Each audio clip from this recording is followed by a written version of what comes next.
ദൈവനാമത്തിന് മഹത്വം ഉണ്ടാകട്ടെ. വളരെ അനുഗ്രഹീതമായ നല്ല സന്ദർഭത്തെ ഓർത്ത് നന്ദിയോടെ കർത്താവിനെ സ്തുതിക്കുകയും കർത്താവിനെ വാഴ്ത്തുകയും ചെയ്യുന്നു. ദൈവസന്നിധിയിൽ നമുക്ക് ഒരുമിച്ചായിരിക്കാനും കർത്താവിനെ മഹത്വപ്പെടുത്തുവാനും ഇങ്ങനെ ഒരു അവസരം ദൈവമായി കർത്താവ് നമ്മുടെ ജീവിതത്തിൽ നൽകിയത് ഓർത്ത് ദൈവത്തിന് സ്തോത്രം കരയറ്റുകയാണ്. ദൈവ സാന്നിധ്യമാണ് നമ്മുടെ കൂടിവരവുകളെ വ്യത്യസ്തമാക്കുന്നത് എന്നുള്ളതുകൊണ്ട് ദൈവത്തിന് മഹത്വം കരയറ്റുകയാണ്. വളരെ പ്രാർത്ഥനയോടെ ദൈവസന്നിധിയിലായിരിക്കാൻ ദൈവമായ കർത്താവ് സാവകാശം തുടർന്നും നൽകട്ടെ എന്ന ഈ തണത്തിൽ ആഗ്രഹിക്കുകയും പ്രാർത്ഥിക്കുകയും ചെയ്തുകൊണ്ട് വചന ശുശ്രൂഷയിലേക്ക് നമുക്ക് പ്രവേശിക്കാം. ദൈവമായ കർത്താവ് സഹായിക്കട്ടെ. കൃത്യമായ സമയത്ത് തന്നെ, ഉചിതമായ സമയത്ത് തന്നെ നിർത്തും. മെസ്സേജ് തീർന്നാലും ഇല്ലെങ്കിലും ആ സമയത്ത് തന്നെ നിർത്തും. ബാക്കി കാര്യങ്ങൾ പിന്നീട് അല്ലെങ്കിൽ ഓർപ്പിക്കും. നമുക്ക് സഭാപ്രസംഗിയുടെ പുസ്തകത്തിലേക്ക് നമ്മുടെ ശ്രദ്ധയെ തിരിക്കാം. അതിൻ്റെ 3-ാം അധ്യായം 11-ാം വാക്യം കുറിവാക്യമായിട്ട് നമുക്ക് വായിക്കാം. സഭാപ്രസംഗിയുടെ പുസ്തകം.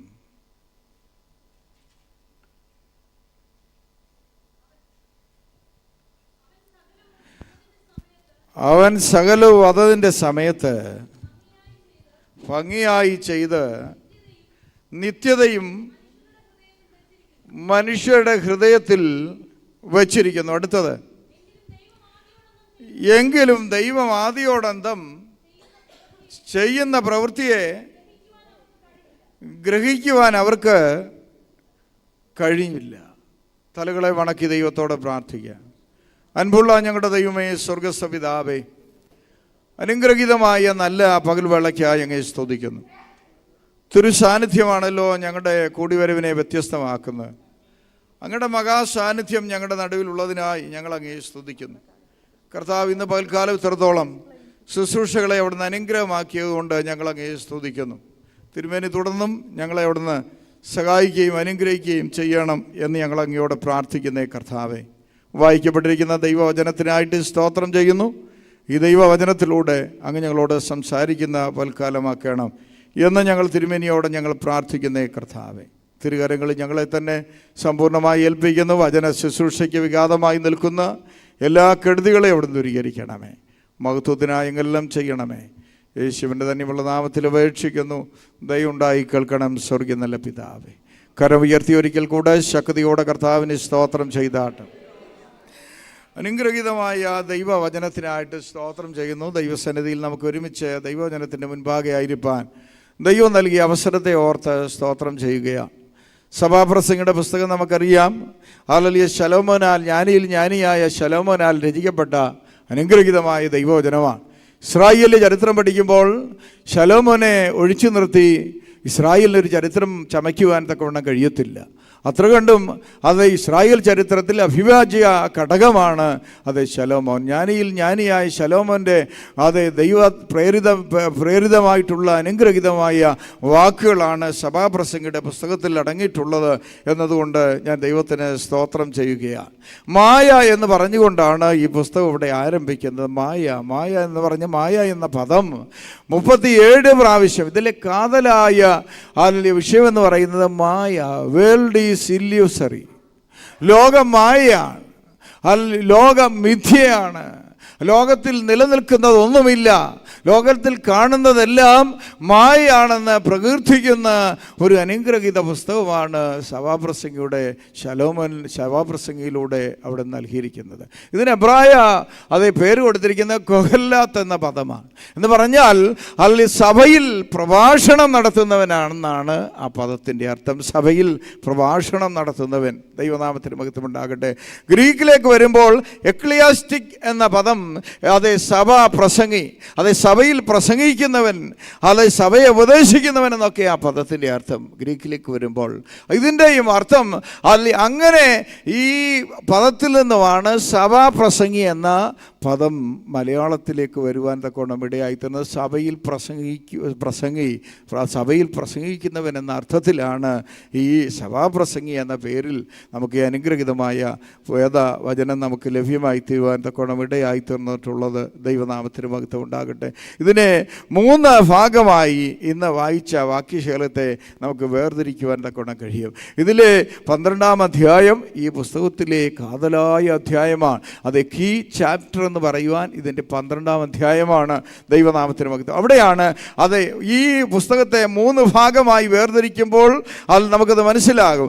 ഒന്ന്, സകലവും മായ എന്ന ഒരു സിദ്ധാന്തമാണ് ആദ്യ അധ്യായങ്ങളിൽ നമുക്ക് കാണാൻ കഴിയുന്നത്.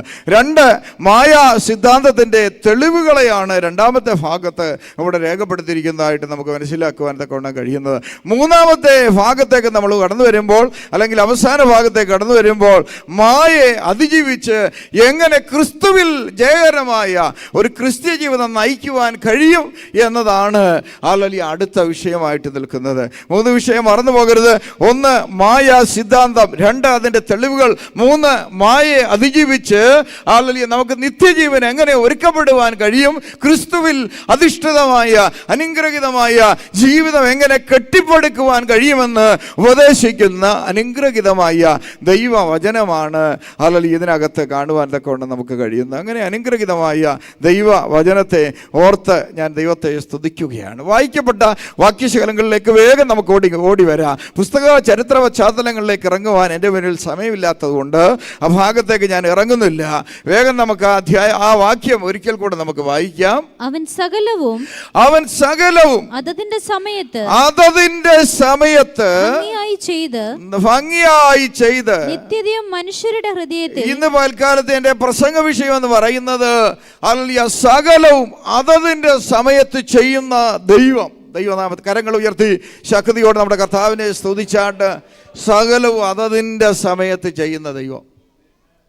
ത്രോണോസ് എന്നും കൈറോസ് എന്നും 2 പദങ്ങളാണ് സമയത്തെ സൂചിപ്പിക്കുവാൻ വേണ്ടി റൂട്ട് വേർഡുകളിൽ ഉപയോഗിക്കപ്പെട്ടിരിക്കുന്നത്. എൻ്റെ വിശകലനത്തിലേക്ക് ഞാൻ പോകുന്നില്ല. 1, മനുഷ്യൻ്റെ സമയം. 2, ദൈവത്തിൻ്റെ സമയം. ദൈവനാമത്തിന് മഹത്വം ഉണ്ടാകട്ടെ. അപ്പോൾ ദൈവത്തിൻ്റെ സമയവും മനുഷ്യൻ്റെ സമയം തമ്മിൽ ഒത്തുവരുത്തില്ല. അപ്പോൾ നമുക്ക് പ്രയാസങ്ങളും പരിവേദനകളും പ്രയാസങ്ങളും ഒക്കെ കാലദൈർഘ്യം കൂടുമ്പോൾ, അത് മറുപടി ലഭ്യമാകാതെ വരുമ്പോൾ നമുക്ക് വേദനകളും പരിഭവങ്ങളും ഒക്കെ നമ്മുടെ ജീവിതത്തിൽ ഉണ്ടാകാം. ദൈവനാമത്തിന് മഹത്വം ഉണ്ടാകട്ടെ. നമുക്കറിയാം, പലവിധമായ വിഷയങ്ങളുടെ മുഖത്ത് നമ്മൾ പ്രാർത്ഥിക്കുകയും ഉപവസിക്കുകയും നമ്മൾ നിലവിളിക്കുകയും കരയുകയും ഉള്ളുരുകയും ഹൃദയം നുറുങ്ങുകയും ഒക്കെ ചെയ്ത് ദൈവത്തിൻ്റെ സന്നിധിയിലേക്ക് നമ്മൾ അടുത്ത് ചെല്ലുന്ന വിഷയത്തിന് പലപ്പോഴും നമ്മൾ പ്രതീക്ഷിക്കുന്ന സമയത്ത് മറുപടി നമുക്ക് കിട്ടാറില്ല. നമുക്കറിയാം, ദൈവസന്നിധിയിൽ അല്ലെങ്കിൽ നമ്മൾ കരയുന്ന പ്രാർത്ഥിക്കുന്ന പ്രാർത്ഥനയ്ക്ക് 3 ഭാഗങ്ങളുണ്ട് മറുപടി ലഭിക്കുവാൻ വേണ്ടി. അത് 1, പെട്ടെന്നൊരു പക്ഷേ മറുപടി ലഭിക്കുക, ഇമ്മീഡിയറ്റ് റിപ്ലൈ, പെട്ടെന്നുള്ള മറുപടി. 2, ഡിലേ റിപ്ലൈ, കുറച്ച് താമസിച്ച് കുറച്ച് നാൾ പ്രാർത്ഥിച്ചുകൊണ്ടേയിരുന്നു. ദൈവനാമത്തിന് മഹത്വമാണ്. ദാനിയേലിന് തൻ്റെ പ്രാർത്ഥനയുടെ ആദ്യ ദിവസം തന്നെ മറുപടി കിട്ടി. ഇമ്മീഡിയറ്റ് റിപ്ലൈ ആ കിട്ടിയത്. 2, നെഹമ്യാവ് പറയുന്നത് ഞാനിങ്ങനെ ഉപവസിച്ചും പ്രാർത്ഥിച്ചും കൊണ്ടേയിരുന്നു. ഡിലേ റിപ്ലൈയാ. ദൈവനാമത്തിന് മഹത്വം ഉണ്ടാകട്ടെ. 3, നോ റിപ്ലൈ, മറുപടി ഒരിക്കലും കിട്ടത്തില്ല. വേദനിക്കുന്ന അനുഭവം അല്ലേ? പൗലോസ് അപ്പോസ്തലൻ പ്രാർത്ഥിച്ചു, കഴിയുമെങ്കിൽ ഈ ശൂലം എന്നിൽ നീക്കണമേ, അല്ലേ? തമ്പുരാൻ ശൂലം നോക്കിയോ? പൗലോസേ, ഞാൻ ഒരു കാര്യം ചെയ്യാം, ഈ ശൂലം ചുമക്കാനുള്ള കൃപ ഞാൻ നിനക്ക് തരാം.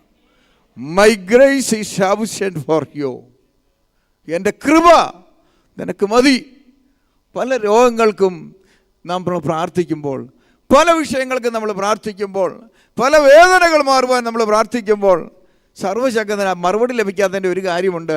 തമ്പുരാൻ പറയുന്നു, ഇത് ചുമക്കാനുള്ള, ഈ ഭാരം ചുമക്കാനുള്ള കൃപ ഞാൻ എന്ത് ചെയ്യാം, നിനക്ക് തരാം. ദൈവനാമത്തിന് മഹത്വമുണ്ടാകട്ടെ.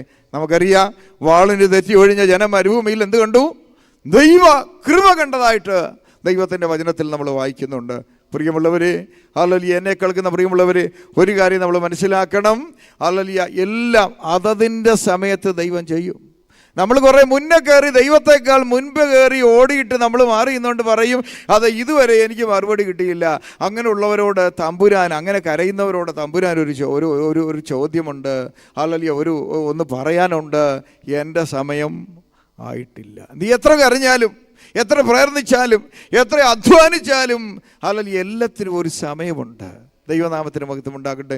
ശലോമോൻ പുസ്തകത്തിൽ ഓർപ്പിക്കപ്പെടുന്ന ദൈവവചനം, എല്ലാത്തിനും ഒരു കാലമുണ്ട്, എല്ലാത്തിനും ഒരു സമയമുണ്ട്. നടാനൊരു കാലം, അതിനെ പരിചരിക്കാനൊരു കാലം, കൊയ്യുവാനൊരു കാലം, കളപ്പുരയിൽ കൂട്ടിവെക്കുവാനൊരു കാലം, കല്ല് പെറുക്കി കളയുവാനൊരു കാലം, വേലി കെട്ടുവാനൊരു കാലം എന്ന് വേണ്ട, സകലത്തിനും ഒരു കാലമുണ്ട്, ഒരു സമയമുണ്ട്. പക്ഷേ തമ്പുരാൻ തൻ്റെ സമയത്ത് തന്നെ ചെയ്യും. ഹബക്കൂക്കിൻ്റെ പുസ്തകത്തിൽ നമ്മൾ വായിക്കുമ്പോൾ ദർശനത്തിന് ഒരു അവധി എന്ത് ചെയ്തിരിക്കുന്നു, വെച്ചിരിക്കുന്നു. അത് സമാപ്തിയിലേക്ക് എത്തപ്പെടുകയാണ്. പ്രിയമുള്ളവരെ, നമ്മൾ അനേക നാളുകൾ കാത്തിരിക്കുമ്പോൾ മറുപടി കിട്ടാതെ വരുമ്പോൾ വൈഷമ്യങ്ങൾ നമ്മുടെ ജീവിതത്തിലുണ്ടാകും, പ്രയാസങ്ങൾ നമ്മുടെ ജീവിതത്തിലുണ്ടാകും. തമ്പുരാൻ പറയുന്നു, ഇന്ന് പകൽ എന്നെ കേൾക്കുന്ന പ്രിയമുള്ളവർ, ഏതെങ്കിലും വിഷയത്ത് നാളുകളായിട്ട് ദൈവത്തിൻ്റെ സന്നിധിയിൽ വെച്ച് പ്രാർത്ഥിച്ചതിന് മറുപടി കിട്ടിയില്ലെങ്കിൽ ഇന്ന് പകൽ ദൈവത്തിൻ്റെ ആത്മാവിൽ അതിന് മറുപടിയായി ഞാൻ പറയുന്നു, ദൈവം തൻ്റെ സമയത്തെല്ലാം നിശ്ചയത്തോടെ, എല്ലാം ക്രമീകൃതമായി, എല്ലാം സിസ്റ്റമാറ്റിക്കായി ചെയ്യുന്ന ഒരു നല്ല ദൈവമുണ്ട്.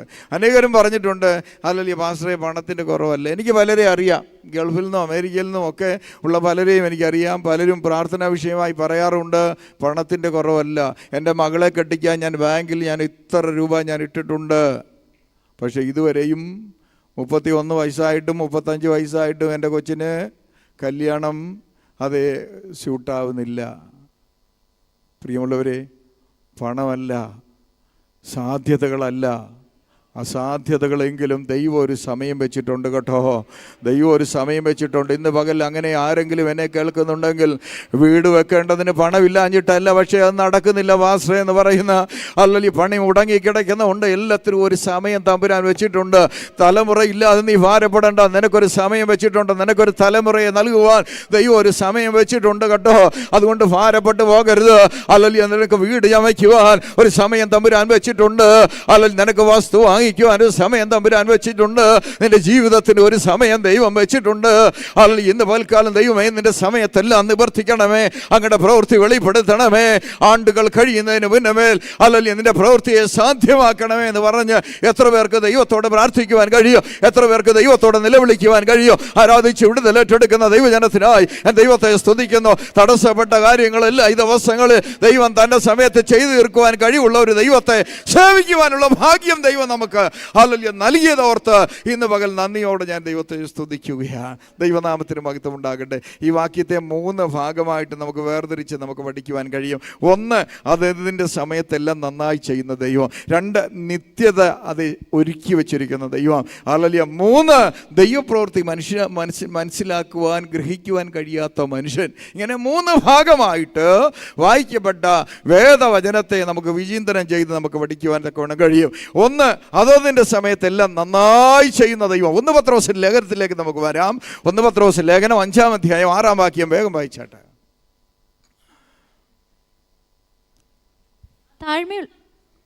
അതുകൊണ്ട് അവൻ നിങ്ങളെ തക്ക സമയത്ത് നിങ്ങളെ ഉയർത്തേണ്ടതിന് ദൈവത്തിന്റെ ബലമുള്ള കൈക്കീഴ്ത്താണിരിപ്പീൻ. അവിടെ ഒരു പദമുണ്ട്, അവൻ നിങ്ങളെ തക്ക സമയം, അതിന് പറഞ്ഞിരിക്കുന്നത് റൈറ്റ് ടൈം എന്നാണ്. ദൈവത്തിൻ്റെ സമയം എന്നാണ് അതിൻ്റെ അർത്ഥം. ഇവിടെ പത്രോസ് അപ്പോസ്തലൻ പറഞ്ഞത് അർത്ഥമാക്കുന്നത് ദൈവത്തിൻ്റെ സമയം എന്നാണ് അതിൻ്റെ അർത്ഥം. റൈറ്റ് ടൈം അല്ലെങ്കിൽ തക്ക സമയം. തക്ക സമയത്ത് അവൻ നിങ്ങളെ എന്ത് ചെയ്യും? ഉയർത്തും. തക്ക സമയത്ത് അവൻ നിങ്ങളെ ലിഫ്റ്റപ്പ് ചെയ്യുന്ന ഒരു നല്ല ദൈവത്തെ സേവിക്കുവാൻ അവൻ നമുക്ക് ചുറ്റും പരിചയമായി. ഹല്ലേലൂയ, നമ്മുടെ മഹത്വമായി. ഹല്ലേലൂയ, നമ്മുടെ തല ഉയർത്തുന്ന ഒരു ദൈവമുണ്ട്. നീ തല താഴ്ത്തി നടക്കുവാൻ തമ്പുരാൻ ആഗ്രഹിക്കുന്നില്ല. ഒരു ദൈവം ഇതിൽ പരാജയപ്പെട്ട് നടക്കുവാൻ തമ്പുരാൻ ആഗ്രഹിക്കുന്നില്ല. അവൻ എപ്പോഴും ജയിക്കണം. സകലത്തിലും ജയം നൽകുന്ന ദൈവത്തിന് സ്തോത്രമെന്ന് പറയുവാൻ എത്ര പേർക്ക് കഴിയും? സകലത്തിനു മേലും ജയം നൽകുവാൻ കഴിയുന്ന ഒരു ദൈവത്തെ സേവിക്കുവാൻ ഭാഗ്യം ലഭിച്ചു എന്ന് വിശ്വസിക്കുന്നവർ, അതിൽ സന്തോഷിക്കുന്നവർ, ഹല്ലേലൂയ, ശക്തിയോടെ കർത്താവിന് മഹത്വം കൊടുക്കട്ടെ. ശാലാ തല ബലബ റിഗമന ഹർദുര വൈഡ റിഗരാജ ഗന്ധുര ദിഗമന റിഗല ദിഗന റിഗല. അതുകൊണ്ട് ഇവിടെ അപ്പോസ്തലൻ പറയുന്നത്, ഹല്ലേലൂയ, തക്ക സമയത്ത് അവൻ നിങ്ങളെ ഉയർത്തുന്ന ഒരു ദൈവമാണ്. ആർക്കെങ്കിലും, നമുക്കെല്ലാം ആഗ്രഹമുണ്ട് ഉയർച്ച പ്രാപിക്കണം. പഠിക്കുന്ന കുഞ്ഞുങ്ങൾക്ക് ആഗ്രഹമുണ്ട് ജയിക്കണം, അല്ലേ? ജയിച്ച പിള്ളേർക്ക് ആഗ്രഹമുണ്ട് ജോലി കിട്ടണം, ജോലി കിട്ടിയവർക്ക് കുറച്ചുകൂടെ അല്ലെങ്കിൽ നന്മ കിട്ടണം, കുടുംബജീവിതം കിട്ടണം, അല്ലെങ്കിൽ നല്ലത് കിട്ടണം, അല്ലെങ്കിൽ ആഗ്രഹം എപ്പോഴും ഇങ്ങനെ കിടക്കുകയാണ്. പക്ഷേ തമ്പുരാൻ പറയുന്നു, തക്ക സമയത്ത് നിങ്ങളെ അവൻ എന്ത് ചെയ്യും? ഉയർത്തും. ഇന്ന് പകൽ ഏതെങ്കിലും വിഷയങ്ങളുടെ മേൽ നിങ്ങൾക്ക് ശ്രദ്ധിക്കണം, ഏതെങ്കിലും വിഷയങ്ങളുടെ മേൽ മറുപടി കിട്ടാതെ ആരെങ്കിലും ഇന്ന് പകൽ എന്നെ കേൾക്കുന്നുണ്ടെങ്കിൽ, ശേഷിക്കുന്ന വിഷയങ്ങളെന്ന് പറയുന്നത് തമ്പുരാൻ തക്ക സമയത്ത് ചെയ്തു തരുന്ന ഒരു ദൈവമാണ്. യോഹന്നാൻ്റെ സുവിശേഷം 2-ാം അധ്യായം 4-ാം വാക്യത്തിലേക്ക് വന്നാട്ടെ, വേഗം വന്നാട്ടെ. യോഹന്നാൻ്റെ സുവിശേഷം 2-ാം അധ്യായം അതിൻ്റെ 4-ാം വാക്യം. യേശു അവളോട്, സ്ത്രീയെ എനിക്കും നിനക്കും തമ്മിൽ എന്ത് അടുത്തത്? എന്റെ നാഴിക ഇതുവരെ വന്നിട്ടില്ല. അതാണ് ഈ റൈറ്റ് ടൈം എന്ന് പറയുന്നത്. എന്റെ നാഴിക ഇതുവരെ എന്ത് ചെയ്തിട്ടില്ല? വന്നിട്ടില്ല എന്ന് പറഞ്ഞു. വന്നിട്ടില്ല. ദൈവനാമത്തിന് മഹത്വം ഉണ്ടാകട്ടെ. യേശുവിൻ്റെ അമ്മ അതുവരെ യേശു അത്ഭുതങ്ങളും അടയാളങ്ങളും ഒന്നും ചെയ്തതായിട്ട് നമ്മൾ വായിക്കുന്നില്ല, കാണുന്നില്ല. അടയാളങ്ങളുടെ അത്ഭുതങ്ങളുടെ ആരംഭമായി കാനാവിലെ പച്ചവെള്ളത്തെ അവൻ വീഞ്ഞാക്കിയെന്നല്ലേ നമ്മൾ വായിക്കുന്നത്. അല്ലെങ്കിൽ അങ്ങനെയെങ്കിൽ യേശുവിൻ്റെ അമ്മയ്ക്കൊരു വെളിപ്പാടുണ്ടായിരുന്നു. അവൻ തക്ക സമയത്ത് ദൈവപ്രവൃത്തി അവരിലൂടെ വെളിപ്പെടുമെന്ന് തനിക്കൊരു വെളിപ്പാട് തനിക്ക് ലഭിച്ചു. അതുകൊണ്ടാണ് യേശുവിൻ്റെ അടുക്കൽ യേശുവിൻ്റെ അമ്മ ചെന്നത്. ഇതെപ്പോഴാണെന്ന് തനിക്കറിയത്തില്ല. തമ്പുരാൻ പറയുന്നു, എൻ്റെ നാഴിക ഇതുവരെ എന്തിട്ടില്ല. അപ്പോൾ എല്ലാത്തിനും ഒരു സമയമുണ്ട്. ഒരുപക്ഷെ ഒന്നാമത്തെ യാമത്തിലോ 2-ാം യാമത്തിലോ 3-ാം യാമത്തിലോ ഒരുപക്ഷെ നീ പ്രതീക്ഷിക്കുന്നത് പോലെ മറുപടി കിട്ടിയില്ലെന്നിരിക്കാം. പക്ഷേ ഒരു കാര്യം മനസ്സിലാക്കണം, തക്ക സമയത്ത് എൻ്റെ ജീവിതത്തിൽ ദൈവം നിവർത്തിക്കും. തക്ക സമയത്ത് എൻ്റെ കുഞ്ഞിന് വിവാഹം നടക്കും. തക്ക സമയത്ത് രോഗം മാറും. തക്ക സമയത്ത് ഞാൻ ആഗ്രഹിക്കുന്നതെല്ലാം ദൈവം എനിക്ക് ചെയ്തു തരുമെന്ന് വിശ്വസിക്കുന്നവർ ഈ ഒരു ഉറപ്പിന്മേൽ കരമുയർത്തി അധരങ്ങൾ തുറന്ന് ശക്തിയോട് നമ്മുടെ കർത്താവിന് സ്തോത്രം ചെയ്യട്ടെ. പലപ്പോഴും നമ്മൾ പൊത്തുപൊരുത്ത വിശ്വാസത്തിലൂടെയാണ് പലപ്പോഴും മുന്നോട്ട് പോകാറുള്ളത്. ദൈവനാമത്തിന് മഹത്വമുണ്ട്. പൊത്തുപൊരുത്തമായ വിശ്വാസത്തിലൂടെ എന്ന് പറഞ്ഞാൽ നമ്മൾ സഭയായിട്ട് വരുന്നു, കൂടുന്നു, പോകുന്നു, മരിച്ചാൽ കുഴിച്ചിടണം, പിള്ളേർക്ക് കല്യാണം വന്നാൽ നടത്തണം, പിന്നെ വീട്ടിലൊരു കാര്യം ഉണ്ടെങ്കിൽ 10 പേര് കൂടണം, അല്ലേ? അങ്ങനെ ഒരു മലിനീവസമായ ഒരു ഒരു ഒരു ഒരു വിശ്വാസകോളത്തിലേക്ക് നമ്മൾ വന്നിരിക്കുക. നാട് ഓടുമ്പോൾ നടുകെ ഓടുക എന്നുള്ളതല്ല നമ്മുടെ പ്രമാണം. വിശുദ്ധിക്ക് വേണ്ടിയും വേർപാടിന് വേണ്ടി നിൽക്കുക. സമയം അതിക്രമിച്ചെന്ന് ആരും വിചാരിക്കേണ്ട. നിന്റെ സമയം അതിക്രമിച്ചെന്ന് നിനക്ക് തോന്നും, പക്ഷെ തമ്പുരാൻ്റെ സമയം വന്നിട്ടില്ല, ആവുന്നതേ ഉള്ളൂ. കണ്ടോ, ഇവിടെ വീഞ്ഞ് തീർന്നപ്പോൾ ആരും അറിയാതെ കാര്യം പരിഹരിക്കാമായിരുന്നു. പക്ഷെ കുറച്ച് വെപ്രാളമൊക്കെ അവർക്കുണ്ടായി. അയ്യോ, ഇതിൻ്റെ പശ്ചാത്തലം നമ്മൾ പഠിക്കുമ്പോൾ ഒത്തിരി കാര്യങ്ങൾ പറയാനുണ്ട്. അവിടെ യഹൂദൻ്റെ എല്ലാ ഫംഗ്ഷനിലും ഒരു പ്രധാന ഘടകമാണ് എന്ത്? വീഞ്ഞ്. ഈ വീഞ്ഞ് അന്നേരം വന്ന് മുന്തിരിങ്ങ പിഴിഞ്ഞ് ഉണ്ടാക്കി അന്നേരം ചെയ്യുന്നൊരു കാര്യമല്ല. വർഷമെടുത്ത് അത് ചരതിച്ച് മുന്തിരിങ്ങ വെച്ച് ഉണക്കി സൂക്ഷിച്ചു വെച്ചിരുന്ന അതിൽ നിന്ന് ഉൽപ്പാദിപ്പിക്കപ്പെടുന്ന വീഞ്ഞാണ് ഇതിൽ വിളമ്പുന്നത്. അയ്യോ, ഒത്തിരി വെപ്രാളം ഉണ്ടായി കേട്ടോ. പലപ്പോഴും നമ്മുടെ ജീവിതത്തിലും അതുപോലെ പല വിഷയങ്ങളുടെ മുഖത്ത് ഒത്തിരി ഭാരങ്ങളുണ്ടാകും. വിഷയം നടക്കുന്നതിന് മറുപടി കിട്ടുന്നതിന് മുൻപ് ഒത്തിരി വെപ്രാളവും ഭാരവും ഒത്തിരി ടെൻഷനും ഒക്കെ വിവിധ നിലകളിലുണ്ടാകും. പക്ഷേ തമ്പുരാൻ വിജയത്തിൽ കൊണ്ടെത്തിക്കും. തമ്പുരാൻ എൻ്റെ ദൈവം, എൻ്റെ ദൈവം, എൻ്റെ ദൈവം വിജയത്തിൽ കൊണ്ടെത്തിക്കും. സകലത്തിന് മേലും വിജയം നൽകുവാൻ കഴിയുന്ന സർവശക്തിയുള്ള കഴിവുള്ള കനിവുള്ള സാധ്യതകൾ അറിയുന്ന ഒരു ദൈവം, അസാധ്യതകളുടെ നടുവിലും പ്രവർത്തിക്കുന്ന ഒരു ദൈവം ഉണ്ടെന്ന് വിശ്വസിക്കുവാൻ എത്ര പേർക്ക് കഴിയും? അതാ ദൈവം ആഗ്രഹിക്കുന്നത്. വിശ്വസിക്കുന്നവരിലൂടെയാണ് ദൈവം അത്ഭുതം ചെയ്യുന്നത്, എല്ലാവരിലൂടെ അല്ല. ദൈവവചനം പറയുന്നത് വിശ്വസിക്കുന്നവരാൽ ഈ അടയാളങ്ങൾ നടക്കും. കരങ്ങൾ ഉയർത്തി ദൈവത്തിന് സ്തോത്രം ചെയ്തേ. ഞാൻ എപ്പോഴും കരങ്ങൾ ഉയർത്തിക്കുന്നതേ പല കാരണങ്ങളുണ്ട്. കാരണമില്ലാതൊന്നും ചെയ്യത്തില്ല. ഇങ്ങനെ ഇരുന്നങ്ങ് ഐസായി പോയാൽ ഒന്നാമത് AC കൂടെ ഇരിക്കുക. അപ്പോൾ ഇടയ്ക്കൊക്കെ ഒരു ചലനം ഉള്ളത് നല്ലതാട്ടോ. കൈ ഉയർത്തുകയും സ്തോത്രം പറയുകയും ശരീരം നനങ്ങുകയൊക്കെ ചെയ്യുമ്പോൾ ആ ബ്ലഡ് സർക്കുലേഷൻ ഉണ്ടാകും. അതുപോലെ കൈയടിക്കുന്ന കാര്യത്തിലും ശരീരത്തിൻ്റെ ഈ ഞരമ്പുകളുടെ വെയിൻ്റെ എല്ലാം അത് എൻഡാണ് നമ്മുടെ കൈയുടെ വെള്ള, കാലിൻ്റെ വെള്ള എന്നൊക്കെ പറയുന്നത് അല്ലേ. ഡോക്ടർമാർ നടക്കാൻ പറയുന്നത് എന്താ? നടക്കാൻ പറയുന്നത് അത് കാലി ഒട്ടി നടക്കുമ്പോൾ ആ നെർവിനൊക്കെ ഒരു സർക്കുലേഷൻ ഉണ്ടാകും, ബ്ലഡ് സർക്കുലേഷൻ എന്ന് പറഞ്ഞതുപോലെ ആരാധനയ്ക്ക് വന്നിരിക്കുമ്പോൾ കൂടുതൽ നമുക്ക് ഉറങ്ങാൻ പറ്റുന്ന ഒരു സാഹചര്യമാണ് ആരാധന. പലരും ഉറങ്ങുന്നില്ല എന്ന് പലരും പരാതി പറയുന്നവരുണ്ട്. മെസ്സേജ് ഞാൻ അടുത്ത ദിവസങ്ങളിൽ തീർക്കാം. അത് ഞാൻ എൻ്റെ വാക്കുകൾ അവിടെ അവസാനിപ്പിക്കാൻ പോവുകയാണ്. അവർ ചിലർ ഉറങ്ങുന്നില്ലെന്ന് പറയുന്നത് കേട്ടിട്ടുണ്ട്. പക്ഷേ അവർ സവായത്തിന് വന്നാൽ സുഖമായിട്ട് അവർ ഉറങ്ങും. ശ്രദ്ധിച്ചിട്ടുണ്ട്? ആരും ഇപ്പോൾ പുറകോട്ട് നോക്കണ്ട കേട്ടോ, ആരും പുറകോട്ട് നോക്കണ്ട, കേട്ടാൽ മതി. സവായത്തിന് വന്നാൽ പാസ്റ്ററെ എനിക്ക് ഉറക്കവേ ഇല്ല. ഒത്തിരി പേര് പറയാറുള്ള ഒരു കംപ്ലൈൻ്റാണ് ഈ ഉറക്കവേ ഇല്ല. പക്ഷേ അവർ നിങ്ങളിപ്പോൾ നോക്കണ്ട കേട്ടോ, എനിക്കറിയത്തില്ല ആരൊക്കെ ഉറങ്ങുന്നൊന്നും, എനിക്കറിയത്തില്ല അല്ലേ. സഭാഗത്തിന് വന്നിരുന്നാൽ അവരെന്ത് ചെയ്യും?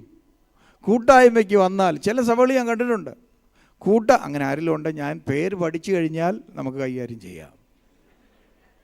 അപ്പോൾ അതുകൊണ്ട് ജാഗരൂകരായിരിക്കുക, ബി കെയർഫുൾ. അതേ, ശ്രദ്ധിച്ചിരിക്കുക ദൈവത്തിൻ്റെ സന്നിധിയിൽ ഇരിക്കുമ്പോൾ എന്ന് മാത്രമേ എനിക്ക് പറയാൻ തക്കണുള്ളൂ. ചിലർ പറയും നിങ്ങളുടെ പാട്ടും കൊട്ടും കൊണ്ട് ഞങ്ങളുടെ കൊച്ചുങ്ങൾക്ക് പരീക്ഷയായിട്ടും നിങ്ങളുടെ പാട്ടും കൊട്ടും കൊണ്ട് ഞങ്ങളുടെ കൊച്ചുങ്ങൾക്ക് പഠിക്കാൻ കഴിയത്തില്ലെന്ന്. അപ്പോൾ എൻ്റെ ഭാഷയിൽ ഞാൻ പറഞ്ഞാൽ അവരെ ഇനി വിളിച്ചോണ്ട് വരണം, നമ്മുടെ ഒരു യോഗത്തിൽ കൊണ്ടിരുത്തണം. ഇവിടെ ഈ പാട്ടും കൊട്ടും നടക്കുന്നിടത്തിരുന്ന് കണ്ട് ഉറങ്ങുന്നുണ്ട്, പിന്നെ നിങ്ങളുടെ മക്കൾ അയിലത്തിരിക്കുന്നത് നിങ്ങൾക്ക് ഉറങ്ങിക്കൂടെ? ഒരു തെളിവല്ലേ അല്ലേ? ഉണർന്നിരിക്കണം. ദൈവനാമത്തിന് മഹത്വം. ഞാൻ പറഞ്ഞ വിഷയത്തിലേക്ക് നമ്മൾ മടങ്ങി വന്ന് ഞാൻ എൻ്റെ വാക്കുകൾ അവസാനിപ്പിച്ചോളാം. അപ്പോൾ ഇവിടെ യേശു പറയുന്ന ഒരു കാര്യം, എൻ്റെ നാഴിക ഇതുവരെ വന്നിട്ടില്ല. ഇതുവരെ എൻ്റെ നാഴിക വന്നിട്ടില്ല. അപ്പോൾ എല്ലാത്തിനും എന്തുണ്ട്? ആ നാഴിക എന്ന് പറയുന്നതിന് നാഴികയും വിനാഴികയും ഒക്കെ ഉണ്ട്. അങ്ങനെ പറഞ്ഞു പോകാനാണെങ്കിൽ അങ്ങനെ പറഞ്ഞു പോകാനേ പറ്റത്തുള്ളൂ. അപ്പോൾ നാഴിക വന്നിട്ടില്ല എന്ന് പറഞ്ഞു കഴിഞ്ഞാൽ ആ റൈറ്റ് ടൈം, ഇവിടെ മുമ്പേ വായിച്ച തക്ക സമയം വന്നിട്ടില്ല. സമയമാകുമ്പോൾ നിൻ്റെ ജീവിതത്തിൽ ദൈവം അത്ഭുതം ചെയ്യും. നിൻ്റെ വീട്ടിലൊരു ദൈവത്തിൻ്റെ പ്രവൃത്തി വെളിപ്പെടും. ഏതെങ്കിലും വിഷയങ്ങളുടെ മുഖത്ത് ആരെങ്കിലും ഭാരത്തോടെ ഇന്ന് പകൽ ഇവിടെ ഇരിക്കുന്നുണ്ടെങ്കിൽ നിങ്ങളോട് ഞാൻ പറഞ്ഞ് ഞാൻ എൻ്റെ വാക്കുകൾക്ക് ഫുൾ സ്റ്റോപ്പ് ഇടുവാൻ പോകുകയാണ്. വിഷയങ്ങളുടെ മേൽ ദൈവം അതതിൻ്റെ സമയത്ത് ഒരിക്കലും മറന്നു പോകരുത്. ഈ വാക്യം മറന്നു പോകരുത്. അതതിൻ്റെ സമയത്ത്, റൈറ്റ് ടൈമിൽ, തക്ക സമയത്ത് ദൈവം എല്ലാം നന്നായി ചെയ്യും. വെപ്രാൾ നിന്നെ ഭാരപ്പെടുത്തുവാൻ ദുഷ്ടന് കഴിയും, നിന്നെ ഭയപ്പെടുത്തുവാൻ കഴിയും. എന്നാൽ നിന്റെ മേലുള്ള വാക്തത്വത്തെ നശിപ്പിച്ച് കളയുവാൻ ദുഷ്ടന് കഴിയത്തില്ല. അതിനെ താമസിപ്പിക്കുവാൻ കഴിയും. ആരും ഭയപ്പെട്ടു പോകരുത്. തക്ക സമയത്ത് അവനെല്ലാം നിർവഹിക്കും. ഒരു സാധ്യതയുമില്ലാത്ത സ്ഥാനത്ത് ദൈവം അത്ഭുതം ചെയ്തു അല്ലേ. അവർ പരാജയത്തിൻ്റെ വക്കിലെത്തി, നാണക്കേടിൻ്റെ വക്കിലെത്തി, തലതാഴ്ത്തി നടക്കേണ്ട സാഹചര്യം ഉണ്ടായി. അവിടെ നിന്നൊക്കെ തമ്പുരാൻ ആരും അറിയാതെ തമ്പുരാൻ അത്ഭുതം ചെയ്തുവെങ്കിൽ നിൻ്റെയും എൻ്റെയും ജീവിതത്തിൽ പരാജയപ്പെടുവാൻ തമ്പുരാൻ അനുവദിക്കുകയില്ല. ആരും അറിയാതെ നിൻ്റെ വിഷയങ്ങൾക്ക് പരിഹാരം നൽകുന്ന ഒരു ദൈവത്തെ ഇന്ന് പകൽക്കാലം സ്തുതിക്കുവാൻ, മഹത്വപ്പെടുത്തുവാൻ എത്ര പേർക്ക് കഴിയും? അറിയാവുന്നത് പോലെ അല്പനിമിഷം കരങ്ങൾ അടിച്ച് ശക്തിയോടെ ദൂതേറ്റെടുത്ത പ്രിയപ്പെട്ടവർ, ശക്തിയോടെ ദൈവം എല്ലാം അതതിൻ്റെ സമയത്ത് നന്നായി എൻ്റെ ജീവിതത്തിൽ ചെയ്യും.